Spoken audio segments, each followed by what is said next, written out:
Study of phonetics and phonology. Basically ये branches हैं linguistics की। अगर आप लोगों ने फर्स्ट सेमेस्टर में या पहले पढ़ी होगी ये बुक के व्हाट इज लिंग्विस्टिक्स, तो आपको फर्दर इसकी जो ब्रांचेस हैं, मेन जो मेन है, उनका भी आइडिया होगा कि what is phonetics and phonology. ठीक है, तो आज हमने इस पे डिटेल में डिस्कस करना है कि ये है क्या। फोनेटिक्स एंड फोनोलॉजी की बात कर रहे हैं तो माइंड में रखिएगा कि you must have the definition of linguistics in your mind कि लिंग्विस्टिक्स क्या है। ठीक है, जब आपके माइंड में लिंग्विस्टिक की डेफिनेशन होगी तो आप फोनेटिक्स एंड फोनोलॉजी की डेफिनेशन को भी इजीली समझ सकेंगे। ठीक है, जिसे linguistics language study of language को कहा जाता है। अब स्टडी ऑफ लैंग्वेज में उसमें सुनना भी आ जाता है, उसमें लिखने पे यानी कि ट्रांसक्रिप्ट होती है वो भी आ जाती है, हेयरिंग भी आ जाती है, उसकी प्रोनाउंसिएशन भी आ जाती है, यानी तीनों डोमेन है। वैसे तो लैंग्वेज एक एब्स्ट्रैक्ट है। एब्स्ट्रैक्ट मीन जो फील की जा सकती है बट सुनी जा सकती है, बट उसे फिजिकली टच नहीं किया जा सकता। लेकिन अगर हम फोनेटिक्स की बात करें तो हम फोनेटिक्स में study करते हैं लैंग्वेज को या उसके साउंड्स को, उसके वो ऑर्गन्स, वो आर्टिकुलेट्स जो यूज होती हैं इसको प्रोड्यूस करने में, इसको सुनने में और उसको समझने में। तो मीन के फिजिकल जो ऑर्गन्स हैं, फिजिकल अपेरेटस है जो फिजिकली हम फील कर सकते हैं, वो सारे इंग्रेडिएंट जब स्टडी के लिए हम यूज कर रहे होते हैं एक लैंग्वेज को, तो वो फोनेटिक्स की फील्ड में आ जाता है। ठीक है, जिसे अब phonetics basically is drive from the Greek verb phone. Phone means sound, voice and एस्टिक एज यूजुअल। लिंग्विस्टिक्स एस्टिक उसी की ही फील्ड से निकला है। एस्टिक मींस स्टडी, यानी स्टडी ऑफ साउंड। अगर हम सिंपल एक डेफिनेशन लें फोनेटिक्स की तो इसे क्या कहेंगे, ये स्टडी ऑफ साउंड है। ठीक है, वॉइस है। अब इस क्या है, तमाम इस पूरी दुनिया में होल वर्ल्ड एक एक वाहिद इंसान है जिसे लैंग्वेज की जो ये जो है क्वालिटी अट्टा की गई है। ठीक है, जो वो समझ भी सकता है, बोल भी सकता है, जनरेट भी कर सकता है, न्यू वर्ड्स इन्वेंट भी कर सकता है, डिस्कवर भी कर सकता है। ठीक है, कॉपी करके, इमिटेशन करके, सुनकर, बनाकर अपनी समझ से। तो इस लिहाज से ये थ्योरी है कि ये जो अबाउट ह्यूमन स्पीच साउंड जो स्टडी की जाती है उसको हम फोनेटिक्स कहते हैं।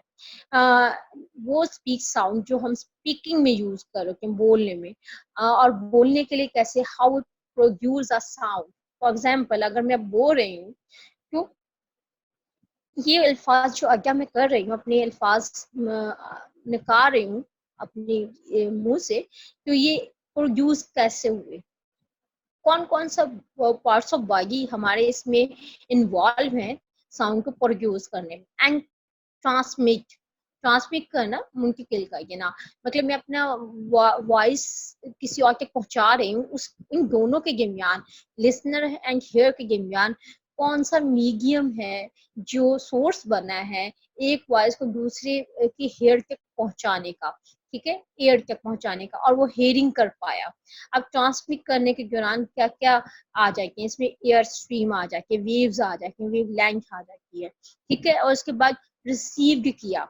अब रिसीवर ने रिसीव किया है, हेयर ने लिसन किया है, तो वो लिसन करने के दौरान कौन से ऑर्गन्स यूज हुए हैं, ऑब्वियसली हेयर यूज हुआ है, आपका एयर यूज हुआ है। एयर में अब एयर के जो पूरा अपेरेटस है वो भी आपके इसमें आ जाएगा, मीन्स कि हमारे लंग्स से लेकर माउथ तक वॉइस प्रोड्यूस होती है। प्रोड्यूस होने के बाद जो वो निकलती है दरमियान में जो स्पेस होती है, जो एयर है, वो ट्रांसमिट का सोर्स बनी है। उसके साथ जब हेयरर ने या लिसनर ने बाय ईयर उसको सुनना है, तो वो सारे चीजें जो इस डोमेन में आएंगे, स्टडी में आएंगे, उसे फोनेटिक्स कहेंगे। ठीक है, ये फिजिकली हमने स्टडी करने को कहते हैं लैंग्वेज को, साउंड को। एक साउंड की बात हो रही है, या स्मॉलेस्ट साउंड यूनिट जो होता है उसे हम simple such as simple vowel और कॉन्सोनेंट साउंड, स्काई, फोन। ठीक है, मतलब स्मॉलेस्ट साउंड क्या है, ए बी सी डी, ये अल्फाबेट से ना साउंड्स निकाल के हैं। ये जो साउंड्स हैं आ बा सा, ठीक है, ये साउंड्स, इनकी जो स्टडी है, ये स्मॉलेस्ट यूनिट है, एक साउंड है, इसको फोन कहते हैं, ठीक है। हर जो फील्ड होती है उसकी एक यूनिट होता है, उसकी इकाई होती है। तो फोनेटिक्स की इकाई है phone, study of smallest sound, ठीक है। कॉन्सोनेंट और वाउल साउंड भी कहा जा सकता है इसको, तो उसको क्या कहेंगे हम, फोन कहेंगे। इसकी फर्क जब हम डिटेल में जाएंगे तो आपको आइडिया होगा कि ये आप बहुत इंटरेस्टिंग फील्ड है। आप जब आप बोल रहे हो कि आप फोकस करोगे कौन कौन सा ऑर्गन आपका यूज हो रहा है, कैसे कैसे आप अल्फाजों को निकाल रहे हो, कैसे अपने लिप्स को मूव करते हो कि एक साउंड की जो है टोन और एक्सेंट है वो चेंज हो जाता है, और कैसे अगर आप स्ट्रेस नहीं ले रहे या उसे लो पिच में निकाल रहे हो तो उसका स्टाइल चेंज हो जाता है, ठीक है। तो ये बहुत मैटर करता है। फॉर एग्जांपल अगर मैं एक सेंटेंस, सिंपल सिंपल सेंटेंस है कि आर यू गोइंग, क्या तुम जा रहे हो, ठीक है, ये एक सेंटेंस है, आर यू गोइंग। अब मैंने इसे तेजी से पढ़ा है और इसके साथ क्वेश्चन मार्क नहीं लगाया, एक्सक्लेमेशन साइन लगा दिया, तो सरप्राइज हो रही हूँ, आर यू गोइंग। ये मेरी प्रोनाउंसिएशन से, मेरे साउंड प्रोजेक्शन से, उसकी तेजी से प्रोनाउंस करने से उसके मीनिंग चेंज हो गए। क्या क्या तुम जा रहे हो, तुम जा रहे हो, ठीक है, इसमें बड़ा फर्क आ जाता है। तो फोनेटिक्स उस सारे साउंड को डील कर रहे हो, क्योंकि एक साउंड जो कई सेंसेस में यूज किया जा सकता है, तो उसको हम डील करते हैं और ये फोनोलॉजी की अंडर आ जाता है। अभी हम फिजिकल अप्रेटिक्स को डील करेंगे तो वो फोनेटिक्स है, और जब हम प्रोनाउंसिएशन, एक्सेंट, टोन, स्ट्रेस को यूज करेंगे तो वो फोनोलॉजी है, हम उसको भी डील करेंगे। अभी तक इसमें कोई प्रॉब्लम है कि मुझे बता दें, इस डेफिनेशन में कोई प्रॉब्लम है कि बता दें, ठीक है, हम इसको फर्दर डिस्कस कर लेंगे। सिंपल इज क्या, फोनेटिक्स क्या है, study of speech sound, speak sound, language sounds हैं, उनको क्या कहते हैं हम, फोनेटिक्स कहते हैं, ठीक है। अब ये है कि फोनेटिक्स इम्पोर्टेंट क्यों है। अभी तक हमने यही सीखा, हम बोल लेते हैं, हम सुन लेते हैं, हम समझ लेते हैं, लेकिन ये कैसे करती हैं, ये कैसे हो जाता है, समझ कैसे आ जाती है, सुन कैसे लेते हैं, लफ्ज कैसे मुंह से निकल आते हैं, इस सारे स्टेप को हम फोनेटिक्स में लेते हैं। तो फोनेटिक्स इम्पॉर्टेंट है, डिस्क्राइब करना है, टू डिस्क्रिप्शन बयान करना है साउंड की of English and how they made, इसको बयान करने के लिए कि ये कैसे वर्ड्स पैदा हुए, अल्फाज पैदा हुए, साउंड क्रिएट हुआ और नेक्स्ट पर्सन तक मूव करा, उसने सुना, समझा और उसका रिस्पॉन्स दिया, ये इम्पोर्टेंट है। तो इसको समझने से हमें हमारी बेसिक ऑर्गन्स का पता चलता है कि कौन कौन सी चीजें साउंड को कैसे प्रोड्यूस कर सकती हैं। Can differentiate sound of English from those of the mother tongue.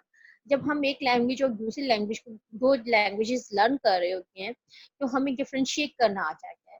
For example, हम में से बहुत से लोग इंग्लिश बोलते हैं, लेकिन एक्सेंट जो ब्रिटेन एक्सेंट है या अमेरिकन एक्सेंट है वो नहीं प्रोनाउंस कर पाते, और जैसे वो बोलते हैं हम कहेंगे कि हिज या she is not exact native, ठीक है, एग्जैक्ट नेटिव नहीं है, वो इंग्लिश नेटिव नहीं है, मुकामी नहीं है, ये आउटसाइडर है उसकी, क्योंकि एक्सेंट उसके स्टाइल से, उसके वर्क के अदायगी से पता चला कि वो पर्सन वहां का नहीं है।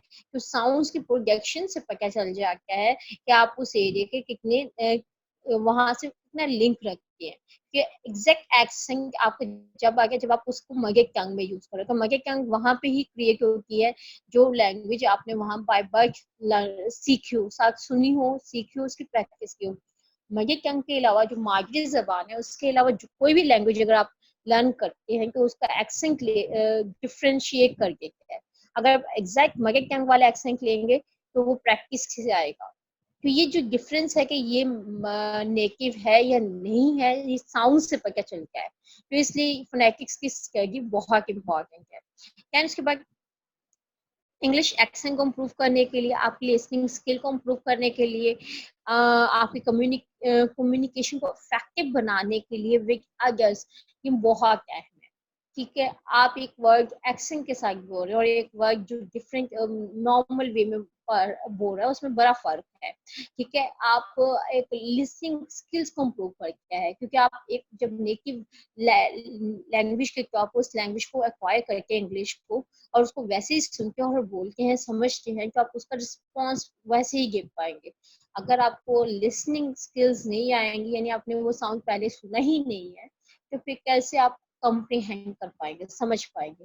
तो समझने के लिए जरूरी है कि you must have the knowledge about the sound and the accent of that sound. अगर आपको एक्सेंट आता है, साउंड्स का पता है, तो ही आप डिफरेंशिएट कर पाओगे। ठीक है, तो इसलिए ये बहुत अहम है फोनेटिक्स की स्टडी करना। एंड मोस्ट इम्पॉर्टेंट, हम लर्नर्स की मिस्टेक्स निकाल लेते हैं प्रोनाउंसिएशन में।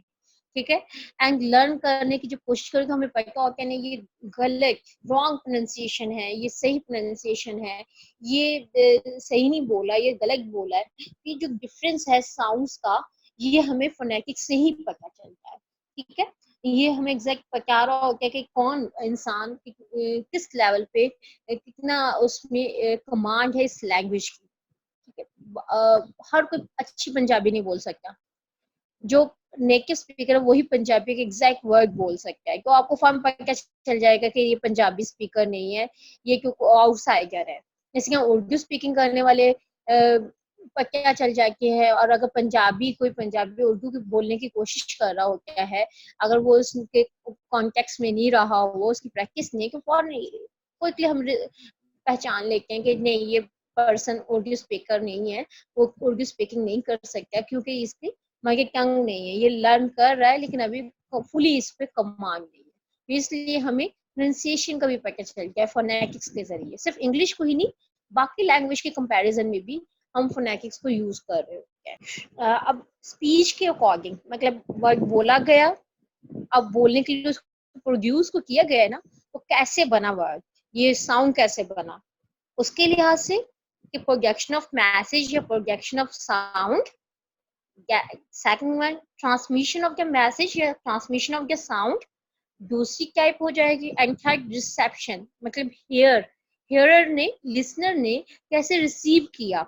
इन तीनों को अगर हम फील्ड को डिवाइड करें तो articulatory phonetics, acoustic phonetics and auditory phonetics कहलाती है। आर्टिकुलेट, आर्टिकुलेट का मतलब होता है कि ऑर्गन, अज़ा। ठीक है, आर्टिकुलेटिव फोनेटिक्स का मतलब ये होता है कि साउंड्स को पैदा करने में, अल्फाज को पैदा करने में कौन कौन से ऑर्गन यूज हुए हैं। ठीक है, तो ये हमने पता करो, इन प्रोजेक्शन ऑफ मैसेज या साउंड, कैसे प्रोड्यूस होता है साउंड। उस अब आर्टिकुलेटिव फोनेटिक्स को अगर हम डील करते हैं तो उसमें बहुत कुछ आ जाता है, जिसकी मैं आप फॉर एग्जांपल अगर आप सोचें कि हम हमारा साउंड कैसे प्रोड्यूस होता है, तो क्या क्या क्या ऑर्गन्स आप माइंड में लाएंगे कि हमारी बॉडी के कौन कौन सा ऑर्गन इन्वॉल्व हैं स्टडी करने में। अब हम आर्टिकुलेटिव फोनेटिक्स को डील कर रहे हैं। आर्टिकुलेटिव फोनेटिक्स में सबसे पहले जो हमारा मेन है वो है, अगर हम ऊपर से नीचे जाएं तो चले, लिप्स हो गए, जाज हो गए यानी जबड़े, हमारी टंग मीन जुबान, नेक्स्ट हमारी क्या यूज होगा, वोकल कॉर्ड, आगे नीचे जाएंगे वो प्रेकिस में, तो आपकी आवाज अगर आप अपने जो है रिब्स पे या चेस्ट पे हाथ रखें तो आपके साउंड जब आप बोल रहे होते हैं वाइब्रेट कर रहा होता है। वो क्यों वाइब्रेट कर रहा है, क्योंकि एक्चुअल साउंड प्रोडक्शन कहाँ से हो रही होती है, आपके लंग्स से। साउंड्स की प्रोडक्शन शुरू होती है diaphragm, lungs, trachea, larynx, pharynx, then फिर आपकी माउथ कैविटी आती है। ठीक है, तो जिसे मैं अभी आपको ये ऑर्गन शेयर कर रही हूँ लिस्ट के, कौन कौन से ऑर्गन्स आपके इंक्लूड हैं। स्पीच ऑर्गन्स, जी, जा, लिप्स, टीथ, टीथ रिच मतलब किनारे। ठीक है, एल्वोलर रिजेस, अच्छा उसके बाद है वोकल कॉर्ड, टंग, हार्ड पैलेट, सॉफ्ट पैलेट, यूवेल्वा। ठीक है, देन लैरिंक्स एंड फेरिंक्स। ठीक है, लैरिंक्स एंड फेरिंक्स आपके लंग से ही रिलेट हो रहे होते हैं, और ट्रैकिया भी आता है। ये सारे आपकी स्पीच प्रोडक्शन में यूज हो रहे होते हैं। क्लियर है, अब इसको हम कैसे यूज कर रहे हो के इसको जरा हमने देखना है। आर्टिकुलेटिव फोनेटिक्स, हम पहली फोनेटिक्स यानी कि वर्ड्स पैगा कैसे होते हैं, प्रोड्यूस कैसे हो रहे हैं। About how the speech sounds are produced, study the position and movements of their lips, tongues and other speech organs in producing speech। इसको हम क्या कहेंगे, articulatory phonetics। ये definition है इसकी। articulative phonetics is the study the position and movement of the lips, tongue and other speech organs in producing speech। ठीक है। अब अदर स्पीच ऑर्गन्स में मैंने जैसे बताया आपका लैरिंक्स, फेरिंक्स, ट्रैकिया, लंग्स आपके यूज हो रहे हैं, कि ये अदर स्पीच ऑर्गन्स हैं। अब माउथ कैविटी की बात करें तो आपके लिप्स को मूव किए बिना आपके वर्ड्स प्रोड्यूस नहीं हो सकते, आपकी टंग को मूव किए बिना वर्ड्स प्रोड्यूस नहीं हो सकते, एक्सेंट नहीं निकलेगा। एक्सेंट के लिए ये अप्रेटस या आर्टिकुलेट्स इम्पॉर्टेंट है। ठीक है। तो आर्टिकुलेटिव फोनेटिक्स की डेफिनेशन ये है, उसकी इसमें जो ऑर्गन्स यूज होते हैं वो मैंने आपको लिस्ट शेयर की है। अगर अब इसको जरा और आगे अगर हम इसको डिटेल में जाए तो देखते हैं। अब ये देखिएगा, yes the organs of speech. सिर्फ अगर माउथ कैविटी तक की बात हो रही, कैविटी यानी कि जहाँ तक आपका नेक का एरिया है और आपके जो जिसे हम वोकल कॉर्ड वाले एरिया कहते हैं, वहां तक की बात हो रही है कि उसमें आपकी nasal cavity first of all आ गई है, देन उसके बाद एल्वोलर रिज आ गया है, लिप्स आ गए हैं, टीथ आ गए, टंग है, ट्रकिया है, वोकल फोल्ड है। वोकल फोल्ड जो हमारे अगर आप लोग मुंह को खोले अगर मिरर के सामने, तो आपके एक राउंड शेप में बेल नुमा एक लटकती हुई चीज होती है, जिससे मुख्तलिफ लैंग्वेज में मुख्तलिफ कहा जाता है, जैसे काग या फिर कुछ और। आप लोग मुझे बताएं कि आपकी लैंग्वेज में क्या कहते हैं, यानी आपके एरिया में इसको क्या कहते हैं। लटका होता है थोड़ा सा हलक में, सॉफ्ट सा। तो ये ऑर्गन्स हैं स्पीच को प्रोड्यूस करने में। फॉर एग्जांपल अभी मैंने कहा कि लफ्ज एक्सप्लेन बोले, आपने एक्सप्लेन बोला तो आपके लिप्स ने ब्रॉड हो गए, आपकी टंग खींची ऊपर की टच करती है। जी बेटे ये जो है, ये जो आपका एपिग्लॉटिस है या फेरिंक्स जिसे कहते हैं, ये जो आपका ये वो सॉफ्ट सा ऑर्गन होता है और यही आपके लंग्स को कवर कर रहा होता है। ठीक है। मैं इसको जिस पेन से आपको हाईलाइट करती हूँ, एग्जैक्टली ये वाला एपिग्लॉटिस, एग्जैक्टली जिसको अब हाईलाइट किया गया है, ये आपका वोकल फोल्ड हो गया है जिसे कहा जाता है, जो आपकी सांस की नाली को कवर कर लेके जब आप खाना खा रहे हो। तो अक्सर आपने सुना होगा आपके बड़े कह रहे होते हैं कि बेटा खाना खाते हुए बोलना नहीं है। क्यों? वो इस चीज से रोक रहे हैं। इनडायरेक्टली साइंटिफिक रिसर्च ये कहती है कि जब आप खाना खाते हुए बोलते हैं तो वो सांस की नाली खुल जाती है और आपके ग्रेन, अगर खाने के फूड के ग्रेन्स हैं या फिर पानी का ड्रॉप भी आपकी लैरिंक्स या उसमें चला जाता है, तो फिर आपको खांसी, कफिंग शुरू हो जाती है, वो बड़ी पेनफुल होती है। ठीक है। तो इसलिए खाना खाते हुए बोलने से मना किया जाता है। क्लियर हो रहा है? ठीक है। इसी के ना आप ये एहतियात है, क्योंकि हमारा साउंड कहाँ से पैदा होता है, सांस के जरिए। ठीक है, लैरेंक्स के, इस वजह से इसे कहा जाता है। और ये जो एपिग्लॉटिस है ये कवर करता है इसको, इस ट्यूब को। मैं अगर आपकी बात करूं, ये देखिएगा, ये जो ट्यूब है, ये जो ट्यूब है इसको हाईलाइट कर लेता है। ठीक, इसको कवर करता है। अगर इसमें खुराक या कुछ चला जाए तो आप साउंड प्रोड्यूस नहीं कर पाते। एंड देन लैरिंक्स होते हैं, ये आपके यूज हो रहे होते हैं ऑर्गन में। ठीक है। उसके और वोकल फोल्ड को कवर कर रहे होते हैं, ये साउंड्स को उसकी पिच और टून के लिहाज से आगे करने के लिए यूज होते हैं। इसको हम फर्दर डिटेल में पढ़ेंगे, मैं आपको जब नोट्स शेयर करूंगी तो आपको आगे हो जाएगा। ठीक है। हार्ड पैलेट, आपका पैलेट किसे कहते हैं, आपका जुबान जब ऊपर टच करते हैं, जो रूफ होती है हमारे ऊपर अपर जाकी, उसे पैलेट कहते हैं। जैसे कालवा हम कहते हैं ना, जुबान को जो हमारे माउथ के ऊपर वाली कैविटी है उसको क्या कहेंगे हम, ये हार्ड पैलेट कहलाता है आपका, दिस वन। ठीक है, ये वाली लाइन हार्ड पैलेट है। आपकी नेसल कैविटी भी आवाज को पैदा करने में यूज होती है, क्योंकि साउंड मैंने कहा है कि सांस के साथ पैदा होता है। कुछ साउंड्स आपके नाक से निकल रहे होते हैं, वो कैसे इंग साउंड जिसे कहा जाए, गूंजने वाले, डबल शेड वाले, तो इसलिए वो नेसल कैविटी वाले साउंड भी निकलते हैं। तो वो आपको नेसल कैविटी भी ऑर्गन में इंक्लूड होती है आपके साउंड प्रोजेक्शन में। क्लियर है? एंड देन जो एलोवेरा रिजिड है वो क्या होता है, आपके अगर आप अपनी जुबान को टच करें अपने फ्रंट टीथ के ऊपर, जो फ्लैश है, गोशक है, वो तो वहां पे लाइनें, एक हार्ड सा एरिया फील होगा आपको।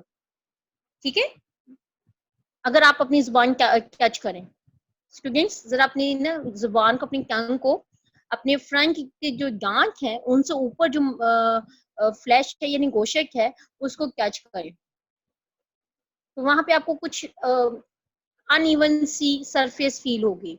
ये एलोवेरा है। यहाँ पे जुबान टंग, जो हमारी जुबान है या टंग है वो टच होती है कि साउंड्स डिफरेंट प्रोड्यूस होते हैं। ठीक है, इसे एलोवेरा एल्वोलर रिजिड कहा जाता है। रिजिड मीन किनारे को, ठीक है, रिजिड। अच्छा, रिच। एंड देन उसके बाद लिप्स है, केक है, ये तो आपको सारा पता है।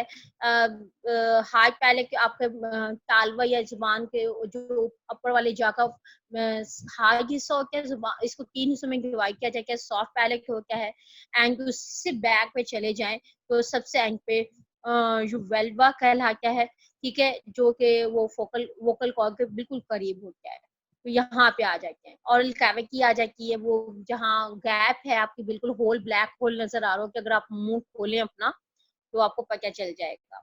ये हमारे मेन ऑपरेटस है। अगर आप अपने अपने थोड़ा सा अपने आप को जरा चेक करें, तो शीशे में अपना माउथ ओपन करें और चेक करें कि कौन कौन से ऑर्गन इंक्लूड हैं, तो आपको ज्यादा अच्छे से समझ आएगा कि आपके टीथ से ऊपर जो थोड़ा सा फ्लैश का एरिया होता है, हार्ड गोशिक का हिस्सा होता है जो जबड़ों के साथ और दांतों के साथ जुड़ा होता है, उसे हम क्या कहते हैं, एल्वियोलर रिज कहते हैं। वो भी हमारी लैंग्वेज में यूज हो रहा है। दैन उसके बाद पैलेट क्या है, पैलेट जो हमारा टालवा होता है ऊपर वाला हिस्सा, एंड देन उसके भी 3 हिस्सों में से डिवाइड किया गया कि कहाँ कहाँ जुबान कैसे टच होती है, वहां उसको डिवाइड कर दिया है। देन आपका वो वोकल फोल्ड होता है जिसे एपिग्लॉटिस भी कहा जाता है। उसके नीचे अगर जाएंगे तो फेरेंक्स है, फिर लैरिंक्स है, और अगर आप अपनी ये नेक पे हाथ लगाएं तो आपकी जो सांस वाली नाली है, ट्यूब है, वो रिंग्स में डिवाइड है। ठीक है, अगर आप उंगली लगाएं तो आपको पता चलेगा, 1 2 3 आप रिंग्स काउंट भी कर सकते हैं। बोन्स होती हैं कुरकुरी सी या सॉफ्ट सी, बोन्स के जरिए बना के रिंग। अगर आप कुर्बानी में कभी आपने बकरे की नलगसी देखी हो, ठीक है, या कभी किसी जानवर की, तो आपको आइडिया होगा कि वो रिंग्स बने होती हैं, और वो क्या कहलाती है, वो लेरेंक्स और फेरेंक्स है। ये हमारे इंसानों में भी होती है, और बल्कि साउंड प्रोड्यूस करने के लिए यूज हो रही है, और सांस लेने के लिए भी ये यूज होती है। ठीक है, तो ये आप फिजिकली हाथ लगाकर इसको टच करके फील भी कर सकते हो। अच्छा, अभी आप लोग क्या करेंगे, अगर आपके रूम में या आपके पास यहाँ करीब कोई शीशा है तो आप अपने जरा मुंह को खोल कर जरा उस प्रेकेस को खुद से चेक करें। अपनी गर्दन पर हाथ रखकर वो जो ट्यूब है हमारे, उसको भी हाथ लगाकर फील करें कि वो कौन कैसे मूव कर रही है, वो ट्रकिया क्या है, वो ट्रकिया है। अगेन हम इससे आगे मूव करते हैं। Auditory, audio, audio mean listening, सुनना, परसीव करना, रिसीव करना, परसेप्शन से आता है। और जब आप में परसेप्शन मीन समझने की सलाहियत होती है तो ही आप सुनते हैं ना, आप इस काबिल हैं कि अगला पर्सन क्या कह रहा है उसको समझ सकते हैं, कि आप उसका रिस्पॉन्स देते हैं। तो परसेप्शन और हेयरिंग, हेयरिंग आप सुनेंगे तो परसीव करेंगे। कोई आवाज आपके कानों में जाएगी तो आप माइंड उसको क्लिक करेगा कि इसका आंसर क्या पता, ये क्या पूछ रहा है, परसीव करेंगे तो ही उसको रिस्पॉन्स देंगे ना। तो ये जो हमारा इसमें जो ईयर यूज होते हैं, कान यूज होते हैं, और हमारा ब्रेन को कौन से पोर्शन परसेप्शन में यूज होते हैं, वो हम ऑडिटरी फोनेटिक्स में डील करते हैं कि राइट हेमिस्फीयर यूज होता है ब्रेन का या लेफ्ट हेमिस्फीयर यूज होता है, रिस्पॉन्स कौन सा हेमिस्फीयर का होता है ब्रेन का। ब्रेन को 2 हिस्सों में डिवाइड किया जाता है ना, राइट एंड लेफ्ट हेमिस्फीयर में। लिसनिंग के हवाले से बात कर रही हूँ। तो और ईयर यूज हो रहे हैं, तो ईयर में कैसे कौन से जो है पार्ट्स हैं एयर के जो पिक करते हैं साउंड को, क्लिक करते हैं, और आगे कौन से नर्व्स यूज हो रहे होते हैं जो ब्रेन के मैसेज पहुंचाती हैं, और ब्रेन वो मैसेज की कोड करता है, मतलब उसको क्लियरली समझता है कि उसके मुताबिक रिस्पॉन्स भेजता है न्यूरॉन्स के जरिए। न्यूरॉन और वो नर्व्स हमें फिर वापस रिस्पॉन्स करती हैं, कान के से जो सुना है वो दिमाग क्लिक करता है, उसको समझ कर आंसर करता है, और वो फिर आंसर हम अपने मुंह के जरिए अदा कर रहे होते हैं। तो ये एक ट्रायंगल रिस्पॉन्स है कि उसे सुना, पहले स्पीकर ने बोला तो लिसनर ने सुना, लिसनर सुना तो माइंड को क्लिक किया, माइंड ने क्लिक किया कि वापस जुबान को और बाकी जो हमारा ब्रेकर्स है उसे कहा कि ये अल्फाज आज्ञा करो, और जुबान से वो क्या होगा कि यानी कि हमारे मेन लंग्स वाले ब्रेकर्स से लेकर कान, कान से लेकर दिमाग, दिमाग से फिर वापस ये ट्रायंगल सर्कल चलता रहता है। ठीक है, तो इसे ऑडिटरी फोनेटिक्स है। Auditory phonetics is study of hearing and perception of speech sound कहा जाता है। ठीक है, इसकी सिंपल सी डेफिनेशन है ये, यानी क्या the hearing and perception of speech sound is called auditory phonetics। ठीक है, इसमें अगर कोई फर्गेस को, जब हम फर्गेस में डिटेल में जाएंगे तो आपको और क्लियर हो जाएगा। इस इमेज से भी जाहिर हो रहा है कि मतलब सुनने से रेलेवेंट सारी इंफॉर्मेशन हमारी से डील करेंगे। नेक्स्ट जो हमारी टाइप है जो कि इम्पोर्टेंट भी है और इस पे हमने काफी करना है काम भी, वो है एक्वेस्टिक फोनेटिक्स। ठीक है, एक्वेस्टिक फोनेटिक्स क्या होती है? साउंड वेव्स, सुनने वाला और बोलने वाले के दरमियान में जो मीडियम है जिसके थ्रू आवाज ने पहुंचना है उसको हम एक्वेस्टिक फोनेटिक्स कहते हैं। आप ये क्लियर है, आपके लिए कर दूं कि आप खला में बात करेंगे वो आवाज एक लिसनर और स्पीकर के दरमियान में नहीं पहुंच पाएगी, आवाज गुम हो जाएगी खला में, यानी जहाँ पे ईयर मीडियम नहीं होता वहां पे आवाज मूव नहीं करती है।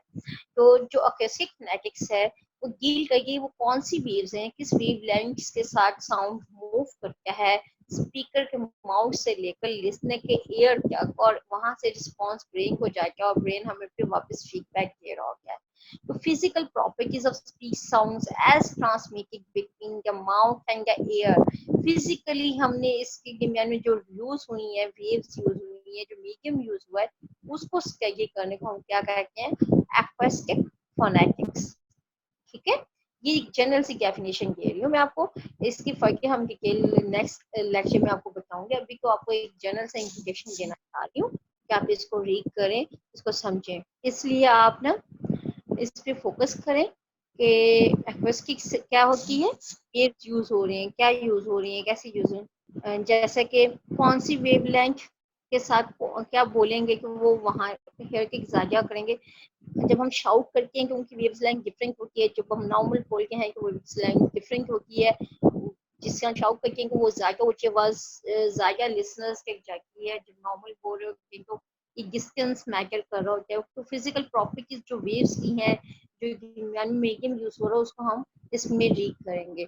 ठीक है, तो ये अभी हमने 3 ब्रांचेस स्केल की हैं कि नंबर 1 फोनेटिक्स क्या है, इंपॉर्टेंस क्या है, फिर आर्टिकुलेटरी फोनेटिक्स, ऑडिटरी फोनेटिक्स जो ईयर से रेलेवेंट है, एंड एक्वेस्टिक फोनेटिक्स यानी कि जो लिसनर और स्पीकर के दरमियान में जो मीडियम यूज हुआ है, जो वेव्स यूज हो रही हैं, जो ट्रांसमिशन के दरमियान मीडियम यूज हो रहा है, वो क्या है, उसकी स्टडी को हम एक्वेस्टिक फोनेटिक्स कहते हैं। ठीक है, एक्वेस्टिक और यानी औजार को कहते हैं, मतलब कि जो इंस्ट्रूमेंट्स होते हैं उनको कहा जाता है, इसलिए इसका नाम भी एक्वेस्टिक फोनेटिक रखा गया है। अब अगर हम इसको फर्दर लेकर चलें तो आपको जो साउंड्स के हवाले से अगर हम अल्फाबेट्स को डिवाइड करते हैं, हमारे जो अल्फाबेट्स हैं, ठीक है, लैंग्वेज के एयर स्ट्रीम के हवाले से, सिर्फ अभी हम ऑडिटरी फोनेटिक की डिटेल पर आ जाएं तो मैकेनिज्म की बात करें तो क्या होता है कि हमारी जो लैंग्वेज है, जो एयर स्ट्रीम मैकेनिज्म है, मतलब कि हमने इनहेल किया और एक्सहेल किया, यानी सांस अंदर लिया और सांस बाहर निकाला, इस दौरान जो साउंड्स हम पैदा कर रहे हैं अंदर और बाहर के दरमियान सांस लेते हुए, तो उसके लिहाज से साउंड्स को डिवाइड किया गया है। ठीक है, ऑल स्पीच साउंड जो प्रोड्यूस किए जाते हैं वो एयर स्ट्रीम के साथ प्रोड्यूस किए जाते हैं, यानी कि सांस के साथ। एयर स्ट्रीम मीन हवा के दबाव के साथ, हवा बाहर निकल के या अंदर आके उसके साथ हमारे साउंड्स प्रोड्यूस हो रहे हैं।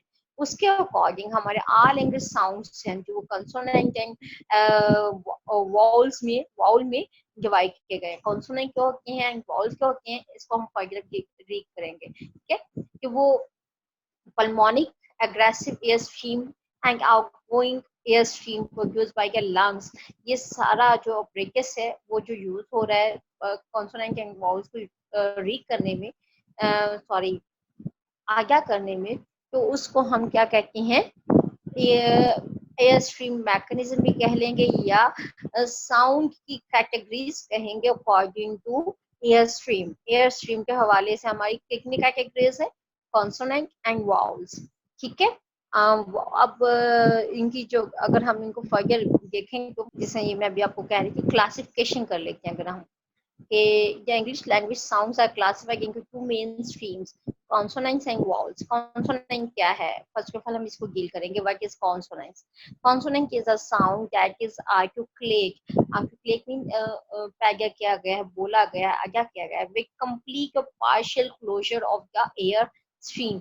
मुकम्मिल या partial या जुजवी तौर पे हमने हमारे जो वोकल कॉर्ड या वोकल फोल्ड है उसको बंद कर दिया स्ट्रीम को, by constriction of speech, और constriction कहते हैं भींच जाना, बंद हो जाना, क्लोज।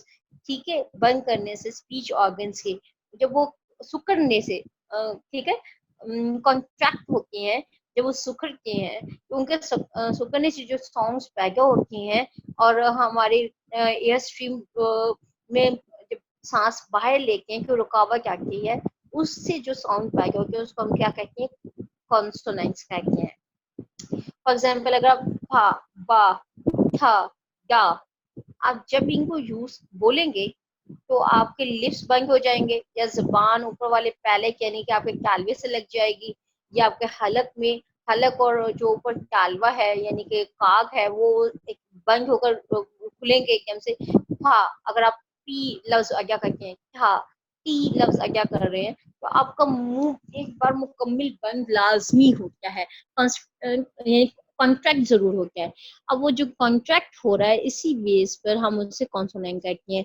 वो अल्फाज जो बोले जाएं, जिनके बोलने की अदा करने पर जब आपके ऑर्गन्स बंद हो जाती हैं पार्शली या कंप्लीट, तो उसे कॉन्सोनेंट कहती हैं।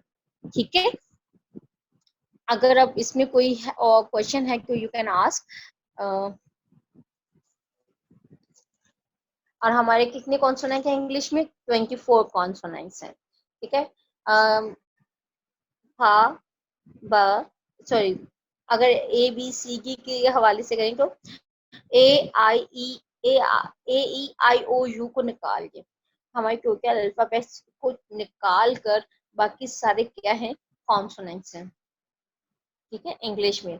अब यहाँ पे कॉन्सोनेंट के बाद अगर हम इसकी बात करें, ठीक है, वाउल्स की बात करते हैं, जिसमें sound in the production which there is no obstruction of there is an obstruction of air stream at some point of the vocal tract है कि वो कंसोनेंट है, मतलब जहाँ पे रुकावट आ गई लफ्ज अदा करते हुए तो लफ्ज मीन अल्फाबेट, ठीक है, तो वो क्या होगा, कॉन्सोनेंट है। लेकिन अगर कोई अल्फाबेट हम अदा कर रहे हैं और हमारी रुकावट नहीं आ रही with closing of mouth, lips, जाज या वोकल ट्रैकिया या वो कोई भी ऑर्गन है, तो वो क्लोज ना करें, और उसको क्लोज किए बिना ही एयर स्ट्रीम से हवा मुकम्मल निकले और वो वर्ड अदा हो जाए, तो उसे हम क्या कहेंगे, वाउल्स कहेंगे। कॉन्सोनेंट की ऑपोजिट डेफिनेशन है the sounds in the production of which no articulators come very close together and the airstream passes through the vocal tract without obstruction. Obstruction mean रुकावट के बिना ही अदा हो जाए। जैसे मैंने कहा कि अगर आप कॉन्सोनेंट बी को अदा करें, बी, बा, बी, बा, जैसे भी अदा कर ले, साउंड के अकॉर्डिंग आज्ञा कर लें या अल्फाबेट के अकॉर्डिंग, तो मुंह आपका यानी कि आपके लिप्स क्लोज हो जाते हैं। लेकिन अगर आप ए अल्फाबेट ए को आज्ञा करें, ए आ आ के अकॉर्डिंग यानी साउंड के अकॉर्डिंग प्रोनाउंस कर लें, या ए के अकॉर्डिंग अल्फाबेट के अकॉर्डिंग अगर कर लें, आपका माउथ या कहीं भी आपके क्लोज नहीं होगा। आपके लिप ऊपर वाले पहले को टच नहीं कर रहे, आपके टीथ को टच नहीं कर रहे, आपके लिप्स बंद नहीं हो रहे, आप मतलब मुंह खुला रह जाएगा और ये लफ्ज अजा हो जाएगा ए। कभी आप बोले, आप सब कुछ बोलने लफ्ज participants A E I O U, इनको प्रोनाउंस करें जरा सब और फील करें जल्दी से। हाँ जी बच्चों, आपने ये लफ्ज आज्ञा किए ए ई आई ओ यू, इनको आज्ञा करते हुए आपका मुंह नहीं बंद होता है, आपका माउथ खुला रहता है, किसी लिहाज से भी क्लोज नहीं होगा। लेकिन अगर आप ए ई आई ओ यू को छोड़ दें, यानी कि B C D F G H, ठीक है, J K L M N O P Q, O को छोड़कर Q R S T W Y G को अगर कर रहे हैं, तो आपका माउथ कहीं ना कहीं क्लोज हो जाता है। वो कंसोनेंट है, और जो क्लोज नहीं हो रहे वो क्या है, वाउल्स हैं। ठीक है, इसको जरा प्रैक्टिस कर लीजिएगा तो आपको और ज्यादा क्लियर हो जाएगा। यानी एयर स्ट्रीम मतलब जब सांस की नाली से कोई रुकावट ना हो तो वो वाउल्स हैं। अगर सांस की नाली से बाहर एक्सहेल करते हुए या इनहेल करते हुए अल्फाज बोलते हुए रुकावट आती है तो उसे कॉन्सोनेंट्स कहेंगे। नेक्स्ट हम चलते हैं आगे। नेक्स्ट इस सेशन को जरा कवर करना है जल्दी से ताकि हम नेक्स्ट टाइप पे जा सके। अगर हम फर्दर इसकी बात कर रहे हैं कि मैकेनिज्म की बात हो रही है हमारे, तो मैकेनिज्म की बात करते हुए अगर बात करें तो ये देखेगा कि जो हमारा मैकेनिज्म है वो कैसे है। फॉर एग्जांपल अगर ये ब्लू टब है, ये हमारा लंग्स है, यहाँ से साउंड बनना है, हवा ने प्रेशर ऊपर की तरफ लेकर आना है या नीचे लाना है। एंड ऊपर वोकल कॉर्ड है, जिसे मैंने बताया कि कॉर्ड जिसे कहते हैं ट्रकिया से ऊपर होता है। एंड फेरेंस कैविटी है, ठीक है। उसके बाद टंग है, ऑरल कैविटी में वेलम है, एंड नेसल कैविटी है।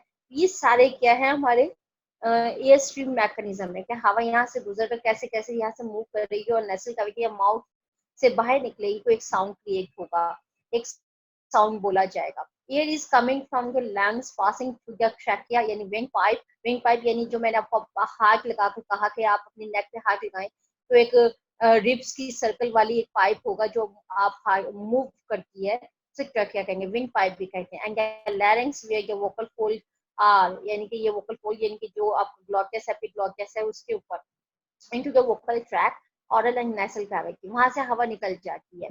यानी लैरिंग्स से हवा पैदा हो रही है, इन जो हमने इनहेल की वो जब निकल रही है तो वो लैरिंग्स से होती हुई प्रक्रिया प्रक्रिया से माउथ कैविटी और फिर हमारे लिप्स और टीथ से मूव करके बाहर निकल आती है। और जैसे जब वो बाहर निकल रही है तो वहां से साउंड भी क्रिएट हो रहा है। क्लियर हो गया? हमने जब भी साउंड क्रिएट करना होता है तो ये मैकेनिज्म फॉलो किया जा रहा होता है। ये है साउंड क्रिएट करने का मैकेनिज्म, वर्ड क्रिएट करने का मैकेनिज्म। ठीक है, अगर हम इंटरनेशनली फोनेटिक्स अल्फाबेट्स को डिवाइड करें कॉन्सोनेंट एंड वाउल्स में, तो हमारे जो कॉन्सोनेंट एंड वाउल्स हैं उनको डिवाइड करने के बाद हमें वैसे टोटल अल्फाबेट्स 26 है इंग्लिश के, तो स्टैंडर्ड ब्रिटिश इंग्लिश के, and there are approximately 44 speech sound है, लेकिन साउंड के अकॉर्डिंग 44 है। अल्फाबेट मतलब A B C D, these are alphabets. इनको अगर हम काउंट करें तो ये 26 है, लेकिन अगर हम इनके साउंड्स की बात करें तो ये 44 है। वो कैसे 44 है ये मैं आपको नेक्स्ट स्लाइड में क्लियर करती हूँ। इस जो अल्फाबेट्स हैं यानी इंटरनेशनल फोनेटिक अल्फाबेट्स आईपीए जिसे कहा जाता है, is a pronunciation alphabet in which every speech sound is present by the symbol। ये जो साउंड होते हैं 44 साउंड हैं, ये एक सिंबल से रिप्रेजेंट किए जाते हैं, यानी कि हर साउंड का एक सिंबल होगा। उस सिंबल को हमें याद रखना है ताकि जब हम ट्रांसक्रिप्ट कर रहे हैं फोनेटिक्स में आपको ट्रांसक्रिप्शन भी सिखाई जाएगी, तो ट्रांसक्रिप्शन के दौरान आपको वो सिंबल यूज करके उस लैंग्वेज के एक्सेंट लर्न करना आसान हो जाता है। ट्रांसक्रिप्ट जब आप ऑक्सफोर्ड डिक्शनरी लें या कैम्ब्रिज की भी कोई डिक्शनरी लें तो आपको पता होगा कि उस एक्सेंट के लिहाज से उसकी ट्रांसक्रिप्शन अलग लिखी होती है, सिंबल्स लिखे होते हैं वर्ड्स के, ताकि उस सिंबल्स के अकॉर्डिंग आप वो वर्ड अदा कर सकें। फॉर एग्जाम्पल अगर मैं लफ्ज यूज करती हूँ चेयर, CHRAIR, चेयर। अब सी अपना एक अलग साउंड रखता है, एच अपना अलग साउंड रखता है, लेकिन जब ये दो मर्ज हो गए तो चार साउंड आए। अब चार साउंड के लिए सिंबल जो यूज होगा उसको हम क्या कहेंगे, IPA सिंबल साउंड कहेंगे, ठीक है, चार साउंड का। तो साउंड के अकॉर्डिंग जो सिंबल्स यूज होते हैं उनको लर्न करना पड़ेगा आपको। ये अभी आपको चार्ट शेयर करूंगी, उसमें ये है। And the symbol are use in modern dictionaries for English learners के लिए। और ये सिंबल्स क्यों यूज किए जाते हैं, ताकि आपकी एक्यूरेट एग्जैक्ट प्रोनाउंसिएशन हो, आपका एक्सेंट वैसे ही निकले जैसा कि नेटिव स्पीकर का निकलता है, और आपको कोई भी प्रॉब्लम ना हो बोलने में और लिखने में, ठीक है। लेकिन एक थोड़ा सा प्रॉब्लम हो जाता है जब आप सिंबल्स को याद कर रहे होते हैं या उसके अकॉर्डिंग प्रोनाउंसिएशन कर रहे होते हैं, तो कहीं ना कहीं स्पेलिंग मिस्टेक्स हो जाती हैं, क्योंकि अगर आप एक्सेंट पे फोकस कर रहे हो तो accent is completely different to spelling, ठीक है। सैलिबल्स डिफरेंट हैं और उसके जो है एक्सेंट है वो जरा डिफरेंट है, क्योंकि थोड़ा इस पर फोकस करना पड़ता है, माइंड में रखना पड़ता है कि जो एक्सेंट है वो डिफरेंट है और जो उसके एग्जैक्ट स्पेलिंग है वो डिफरेंट है, और ये थोड़ा आपको प्रॉब्लम भी क्रिएट होता है। ये इंटरनेशनल इंग्लिश अल्फाबेट से है, जो अल्फाबेट्स हैं उसका एक छोटा सा चार्ट शेयर कर रही हूँ। जैसे कि लेटर्स जो हमारे पास है ABCDEFGHIJKLMNOPQRSTU XYZ, यानी कि 26 लेटर्स आ रहे हैं, ठीक है। अगर इसमें से जो ब्लू वाले वाउल्स को निकाल दें तो AEIOU निकाल दें तो रिमेनिंग कितने बचे, 21 कॉन्सोनेंट्स बचे। लेकिन 21 कॉन्सोनेंट्स नहीं है, कॉन्सोनेंट साउंड इससे ज्यादा है। वो क्यों है, जब हम साउंड की बात करें, लेटर की बात नहीं कर रहे, साउंड के अकॉर्डिंग कॉन्सोनेंट 24 है, ठीक है। अब उसका चार्ट भी नेक्स्ट, यानी कि टोटल साउंड 44 है इंग्लिश में। 12 मोनोफथंग्स है, मोनोफथंग्स तो होती हैं, ए अपना अलग साउंड रखता है, ई अपना साउंड रखता है। एक डायफ्थंग्स है, यानी कि दो वाउल्स मिलकर एक साउंड निकाल रहे हैं, तो उसको क्या कहेंगे, डायफ्थंग्स थंग्स, ठीक है। और 24 कॉन्सोनेंट्स हैं, इसकी भी हम फर्दर डिटेल देख लेंगे। अच्छा जी, अभी मैंने आपको एक चार्ट शेयर किया है जिसमें मोनोफथंग्स, डायफ्थंग्स एंड कॉन्सोनेंट्स का कहा गया। अब मैं मोनो के लिए एक चार्ट शेयर कर रही हूँ, ठीक है, इसको देख लीजिएगा। ये इसे प्योर वाउल्स भी कहा जाता है, प्योर वाउल्स भी कहा जाता है। ये टोटल कितने हैं, 12 है। जिससे आपने रीड, रीड आई के साथ दो डॉट आ जाती हैं और ये लफ्ज क्या होगा, लॉन्ग वाउल्स भी कहलाता है, लॉन्ग वाउल। रीड आपने READ, E जब मिल रहे हैं तो लफ्ज क्या खींच रहे हैं, इसी का आप लफ्ज यूज करेंगे, टीच, रीड, प्रीच, ठीक है। तो ये लफ्ज जो खैंचाओ पैदा करें, खैंच के पैदा किए जा रहे हैं, उसे लॉन्ग वाउल्स कहते हैं। और जिन वाउल्स के साथ डबल डॉट आ जाता है वो लॉन्ग वाउल्स होते हैं। अब यहाँ देख लीजिएगा टोटल कितने लॉन्ग वाउल्स हैं। आई के साथ यानी E A आ जाते हैं, हम खैंच कर बोल रहे हैं। रीड, जैसे कि मैंने बोला लफ्ज टीच, TEACH, इसे प्रीच, ईच, प्रीच में मीन तब्लीग करना, PREACH, प्रीच, तो वहां पे ये लॉन्ग वाउल यूज हो रहा है। एंड देन उसके बाद सिंपल आई आ गया, सिट, ये शॉर्ट वाउल है, इसे क्या कहेंगे हम, शॉर्ट वाउल, ठीक है, प्योर है। एंड बोग, यानी कि आपने ओमेगा साउंड साइन यूज करना है, डबल ओ जब आ जाते तो ओमेगा साउंड यहाँ यूज हुआ, बुक, ठीक है। लुक, इसी के यहाँ और कोई साउंड अगर आपको माइंड में आ रहा है इसी के अकॉर्डिंग तो आप वो इसमें लिख सकते हैं। एंड यू के साथ डॉट डॉट आ रहे हैं, अगेन लॉन्ग वाउल, सही है, लॉन्ग वाउल है, यानी TW, टू, ठीक है, टू, ये लॉन्ग वाउल में आ जाएगा। एंड देन उसके बाद है शॉर्ट वाउल E है, MEN, man, MEN, man, America. अब यहाँ पे जो उल्टा ई यूज किया जा रहा है ये साउंड है, अमेरिका, ठीक है। ये अ साउंड के लिए होता है, बस, वर्ड, वर्ड।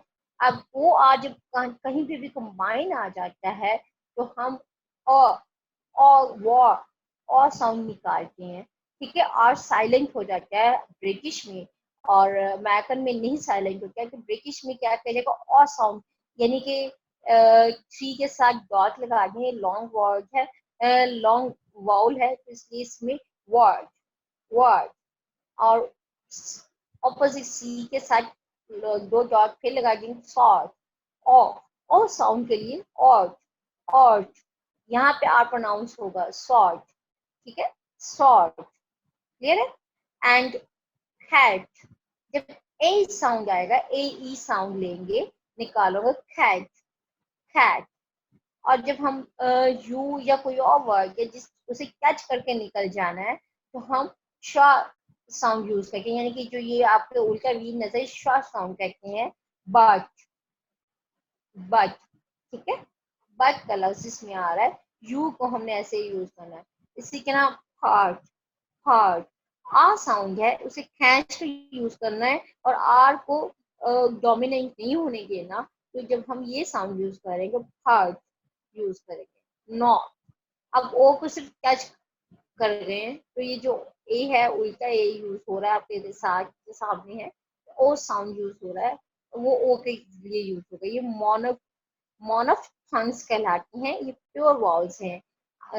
आई डॉग के साथ यानी long vowel, simple I. Omega sound है, यू फुल डॉग के साथ है, ई उल्टा ई, फिर सी को डॉग के साथ लगाया जाता है, उल्टा सी को डॉग के साथ, ए एक डॉग फुल डॉग के साथ है, हंसने वाला है, एंड उल्टा ए। ये 12 मोनोफथंग्स है, ठीक है। जब हम इसे कर रहे होंगे तो आपको आइडिया हो जाएगा। मोनोफथंग्स के साथ ही एक के बाद हम जाते हैं डाइमिंग दो, दो वाउल्स के साथ जो साउंड्स पैदा हो रहे होते हैं डबल वाउल्स के साथ, तो डाइफथंग्स कहलाते हैं वो। उनको हम जरा चेक कर लेते हैं, वो कौन से हैं। हियर, ठीक है, day, tour, why, go, where, my, how. अब इन अल्फाज को जब मैं प्रोनाउंस कर रही हूँ, वर्ड एक ही वाउल आ रहा है या दो वर्ड, लेकिन जब बोल रहे हैं कि वो खींच रही हूँ मैं, ऐसे कि दो लफ्ज आ रहे हैं। अब हियर, हेयर, हेयर, हेयर, ठीक है। डे, डे, ए, डे, हम बोल गए ना डे, टुडे, यस्टरडे, डे, ठीक है। तो वहां पे हम ई और आई को ले रहे होते हैं, ए वाई को ई आई, मतलब डे, ठीक है। शॉर्ट वाउल्स हैं, लेकिन ये दोनों मिलकर लफ्ज को खिंचाव में पैदा करें। अब टूअर, टूअर, पर, तो मैगा यानी कि ओ को हाफ यानी मैगा साउंड और ए साउंड आ जाएगा। अब Y, Y, B O Y, Y, इसका यानी कि लफ्ज एक और मेरे माइंड में आ रहा है, ट्वाई, टी ओ वाई, ट्वाई, ठीक है। आप ट्वाई लफ्ज बोल के ना खिलौने को कहते हैं ट्वाई, बॉय। इसके ना गो, जीओ, गो। अब ओ साउंड है, ओ, आ ओ, मतलब आ और ओ का साउंड आ रहा है, गो, गो, ऐसे नहीं, गो, ठीक है, गो। ये एक्सेंट लर्न करने में ये जो डिफथंग्स हैं लाजमी यूज हो रहे होते हैं। इसमें वियर, वियर, वियर मतलब पहनना, वियर, शेयर, शेयर करने में भी यही साउंड आ रहा है, same, wear, dear, D E A R, dear, dear, wear. ये लफ्ज यहाँ पे ई और उल्टा ई यानी कि शॉर्ट दोनों वाउल्स हैं, लेकिन एक दो, एक कैच करके निकल रहा है, तो एक उसको जरा स्ट्रेस में लेकर चलेंगे। अब एम वाई, वाई, मा, ई, हम माई, माई, मा, ई, आ ई, आ ई बोल रहे हो, ठीक है, माई, ठीक है। क्या यूज कर रहे हैं हम, my, my, how, ah oh, how, how. तो ये क्या है, डिफथंग्स हैं, मतलब दो वाउल्स मिलेंगे तो एक साउंड क्रिएट कर रहे हैं, इसको हम क्या कहेंगे, एक डिफथंग्स है, क्लियर है, ठीक है। इसके बाद हम आ जाते हैं, नेक्स्ट हमारा है कॉन्सोनेंट साउंड्स। ये बहुत इजी है, ये तो आपके लिए मतलब आप लोगों ने किया हुआ होता है बोलते हुए। जिससे कि फी फा साउंड आता है, फिर में बा साउंड आ गया, बैग पर, टाइम में द, डू, एंड ये जो टी और शा साउंड है, ये शा साउंड के लिए हो गया, टी और एफ आ रहा है जो, सॉरी चा साउंड के लिए यूज हो गया। और चर्च, चर्च, सी एच जब भी आएगा तो वो चा साउंड ले रहा है यहाँ पे, तो चा साउंड को प्रोनाउंस करने के लिए की एंड ये जो एफ साइन आया हुआ है विदाउट लाइन, तो इसे चा साउंड कहते हैं, चर्च। और डी एंड टी के साथ जो जा साउंड, जज। अब जे यू जी जी ई, अब जी को हमने लिखी है ट्रांसक्रिप्ट करके, हुए जी नहीं लिखेंगे, जज में जब हमने करना है तो जे का साउंड के लिए भी गी थ्री, यू जॉ, और गा की जगह हमने गी लिखना है, ज की जगह पे गी थ्री लिखेंगे। और के के लिए हम के ही यूज करके हैं, किलो। एंड अभी हमने लफ्ज पढ़ा था गो, तो गास, गाफ साउंड जब आएगा, जी गाफ के तौर पर आ रहा है, तो जी लिखेंगे और उसके साथ क्या लिखेंगे, ई ओ, ठीक है, गो। एंड फाइव फाक एफ के लिए है, वाह वेरी, वी के लिए है, हाँ जी। अब ये जो लफ्ज है थीटा का साउंड है थिंक, थिंक, था साउंड के लिए थिंक आएगा। और जब थिंक, अब थिंक की बजाय दा साउंड निकालेंगे, दा में मतलब दाल वाला साउंड निकालेंगे, तो दा टी एच जब दा साउंड निकाल रहा है, तो उसके लिए ये जो ओ के साथ प्लस का साइन आ रहा है, इसको दा साउंड कहते हैं। एस सिक्स के लिए, जा के लिए जू, जू होगा। एंड शाह साउंड के लिए ये जो एफ है विदाउट लाइन, इसके लिए शाह साउंड होता है, short, short, S H O R T short है, तो इसकी जगह एफ की ये वाला साउंड निकालेंगे, ओ की जगह ओमेगा लगाएंगे, और शॉर्ट, और ठीक है ना। और टी लगा देंगे क्योंकि टी का वही साउंड है जो कि टी का है, तो शॉर्ट बनेगा। ये साउंड्स के अकॉर्डिंग ये कंसोनेंट्स हैं। अब कैजुअल, जुअल, जा, जा, हमारी उर्दू में एक लफ्ज होता है जा, जिसको पे 3 डॉट होते हैं, रा जा जा, तो जा साउंड के लिए ये जो थ्री का साउंड है ये यूज किया जाएगा कैजुअल, कैजुअल में, ठीक है। एस यू जब जा साउंड निकाल रहा है, कोई कैजुअल बन रहा है, तो उसके लिए हम ये टी का साउंड यूज करोगे।